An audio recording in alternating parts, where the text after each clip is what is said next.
Hello, my name is Kathy, and today I'll be discussing how to use homeopathic remedies on ailments, continuing with special concerns of women, starting with the letter V through W.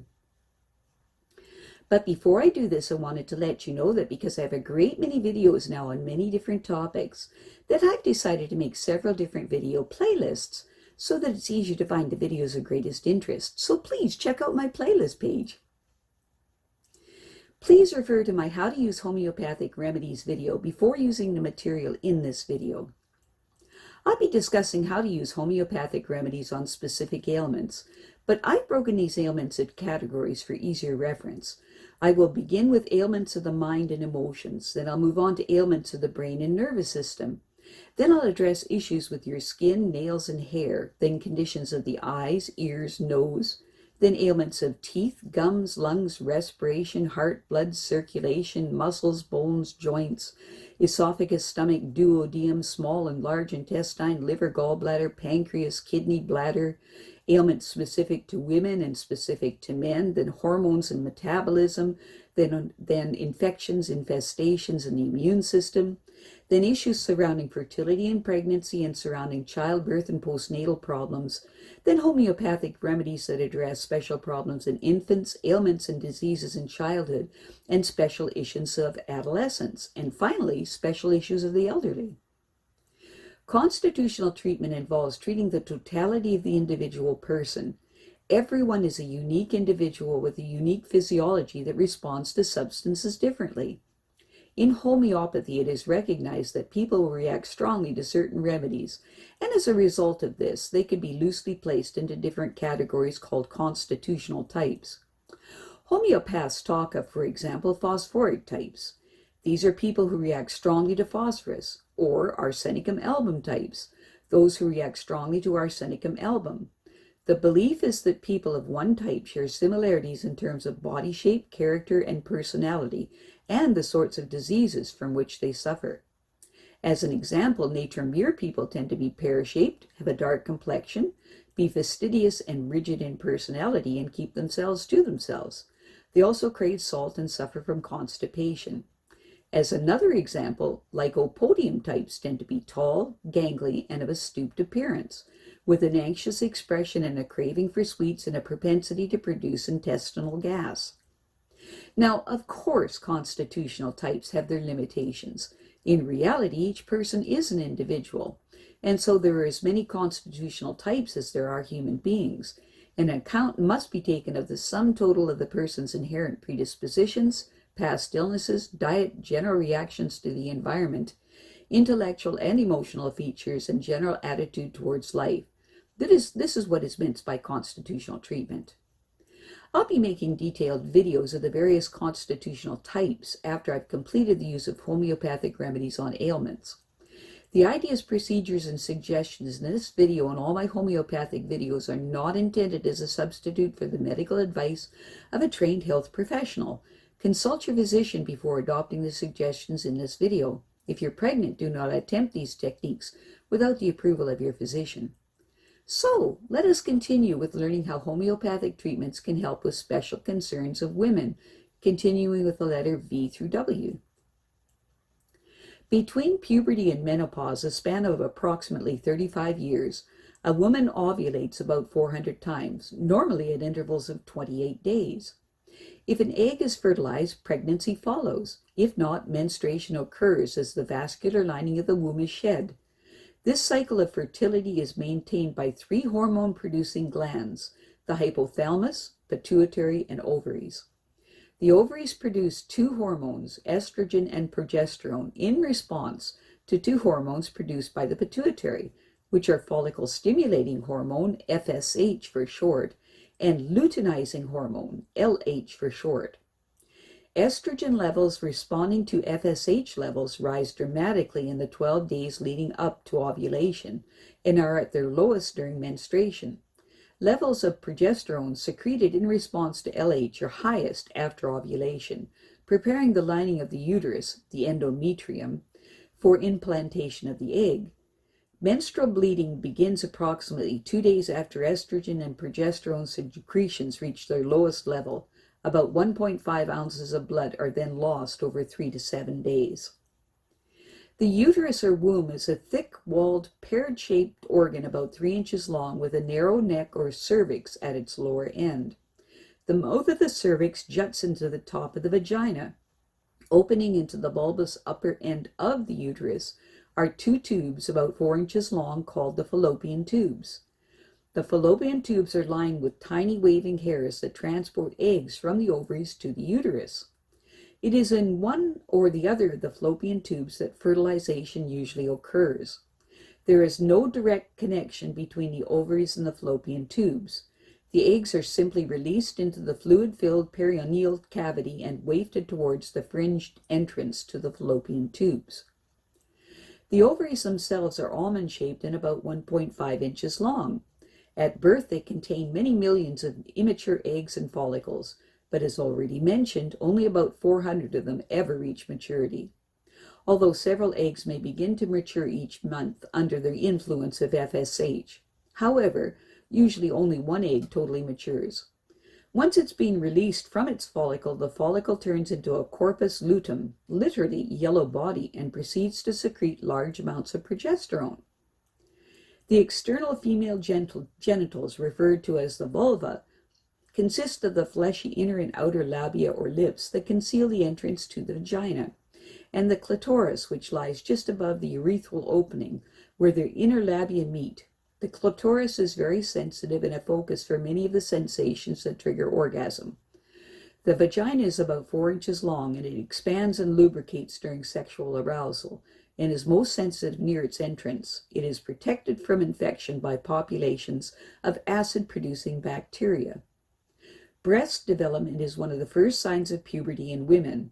The breasts move with the pectoral muscles underneath, and their hang is greatly influenced by posture and the tone of the muscles that brace the shoulders back. Embedded in the fatty tissue of each breast are 15 to 20 clusters of milk-producing glands called ducts, converge on the nipple. The pigmented area around the nipple, called the areola, contains glands that keep the nipple supple. Thrush. Thrush is caused by some fungus, the same fungus, Candidus albicans, that causes oral thrush. Infection only develops if acid-producing bacteria in the vagina are destroyed, as they easily can be with antibiotics, medicated douches, intimate deodorants, and so forth. Symptoms are itchiness or soreness of the vagina and vulva, accompanied by thick, whitish discharge that smells rather like new-mown hay or freshly baked bread, more frequent urination than usual, and a stinging sensation as urine is passed, and perhaps painful intercourse. Orthodox treatment consists of antifungal creams or suppositories. For specific homeopathic remedies and self-help measures, see unusual discharges. Trichomoniasis is a vaginal infection caused by a single cell called Trichomonas organism. Symptoms are similar to those of thrush, but the vaginal discharge smells unpleasant and is usually copious and greenish.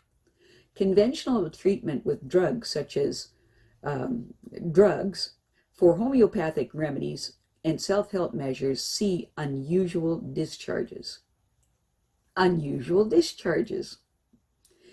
Vagina and cervix are naturally wetter and more slippery around time of ovulation. At other times, mucus secreted by the walls of the cervix is stickier and slightly cloudy. If the vaginal discharge is due to thrush, it is thick, curdy, causes itchy or intense soreness, but does not smell unpleasant. Vaginal deodorants, medicated douches, antibiotics, oral contraceptives, and diabetes can produce similar symptoms. Trichomonas infections cause quite heavy greenish yellow discharge that is irritant and smells unpleasant. If lower abdominal pain is present as well, this type of discharge suggests pelvic infection. Heavy grayish discharge with an offensive smell to it suggests a bacterial infection called Gardnerella. The organisms responsible for genital infections flourish in damp, airless conditions and are often transmitted by sexual intercourse. But self-infection is also common, especially if hygiene is poor, leaving tampons in too long, allowing caps to get dirty, inserting barrier devices, or checking IUD threads with dirty fingers are the culprits. Conventional medicine treats such infections with antifungal drugs or antibiotics as appropriate. If you suspect you have an infection, select a suitable homeopathic remedy from the list that follows. Take it for up to 5 days, and at the same time, implement the self-help measures that follow. If the discharge does not return to normal, see your doctor. Special remedies to be taken 6 times daily for up to 5 days. Frequent, copious, straw-colored discharge that causes the vulva to itch and smart and stiffens underwear. Itchiness relieved by washing in cold water. Discharge worse before and after your period. Use Alumina 6C. Discharge transparent like egg white and highly irritant. Scalding feeling on inside of thighs. Use Borax 6C. Itchy, milky discharge that smells like rye bread, preceded by a flushed face and pains in the small of the back. Great weakness. Use Kreosotum 6C. That's Kreosotum, Kreosotum 6C. Watery, cloudy discharge that causes smarting and soreness, worse before and after periods and when lying down. Use Pulsatilla 6C. Yellowish, smarting discharge, itchy vulva, strong stinging sensation in the uterus. Walking adds to the discomfort. Abdomen distended, worse during the day. Use Sepia 6C. Yellowish, burning discharge. Use Carbo 6C. Milky discharge that makes the vulva itch, worse after passing urine and before periods. Use Calcarea 6C. Greenish discharge that smarts and stings, suspected trichomonas infection. Use Bovista 6C. Stinging discharge with foul smell, containing some solid matter, feeling chilly and sweaty by turns. Trichomonas infection suspected. Use Mercurius 6C. Stringy mucus that is greenish or pinkish and more copious after period. Trichomonas infection suspected. Use nitric acid 6C. Corrosive greenish discharge, especially before period. Trichomonas infection suspected. Use Carbo 6C. White or yellowish discharge that burns and stings, cramping pains in the abdomen or pinching sensations around the navel, pain and discharge worse in the weeks before your period. Use Sulphur 6C. Self-help. In general, coffee, alcohol, and sweets are to be avoided. Constipation and lack of exercise are not helpful either. Wear cotton underwear and change it every day, and do not use vaginal deodorants, perfumes, bath salts, or talcum powders. There are several simple ways to soothe the vagina and restore its natural acidity. Harmful organisms flourish when populations of beneficial acid-producing bacteria are decimated. First, douche the vagina with hypercarium and calendula lotion. A solution, 5 drops of mother tincture of each in a half a pint of boiled then cooled water. Do this 3 times a day. And last thing at night, apply a cold water compress to the lower abdomen as soon as itchiness and soreness abate. Douche the vagina 3 times a day with yogurt solution.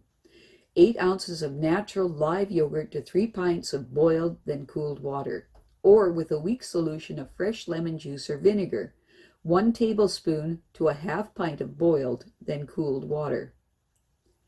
Obstinate cases of thrush may respond to extra iron, zinc, vitamin C and B complex, and evening primrose oil, and cutting down on carbohydrates and products containing yeast. Vaginitis is an irritation of the vagina in the absence of an infection. It is sometimes part of a general skin condition, sometimes a reaction to spermicidal creams, medicated douches, or vaginal deodorants. In younger women, it may be a reaction to a difficult sexual relationship.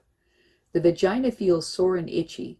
Refer to unusual discharges for self-help measures and homeopathic remedies. Vulva warts. Vulvar warts are spot viral infections on the labia or around the entrance to the vagina, often associated with pregnancy or with vaginal infections such as thrush, during which vaginal discharges increase. Like penile warts, vulvar warts should not be neglected because they are moderately contagious, easily transmitted to sexual partners, and can become malignant, although that is rare. It has also been suggested that they play a part in the development of cancer of the cervix, so have a yearly pap smear. The doctor may prescribe special wart paint or recommend removal of warts by freezing or cauterization. Homeopathic treatment is constitutional. In the meantime, select a remedy from the following homeopathic remedies, one for yourself and one for your sexual partner. Specific remedies to be taken 4 times daily for up to 3 weeks. Fleshy warts, especially if they develop in the weeks following orthodox vaccination against smallpox. Use Thuja 6C. Warts are itchy, tendency to suffer from congestion, shakiness, or flutteriness. Use Medorrhinum 6C. That's Medorrhinum 6C. Warts associated with sores or ulcers. Use nitric acid 6C. Intense itchiness and smarting. Use Sabina 6C. Self-help. Genital warts can easily spread from warts elsewhere on the body. So if you have warts, especially on your hands, always wash your hands before touching your own or your partner's genitals. I have a great many videos now on many different topics, so I've decided to make several different video playlists so that it's easier to find the videos of greatest interest. So please check out my playlist page. Well, that's it for now. To stay up to date with my latest videos, make sure to subscribe to this free YouTube channel by clicking the red subscribe button right below this video. Take care.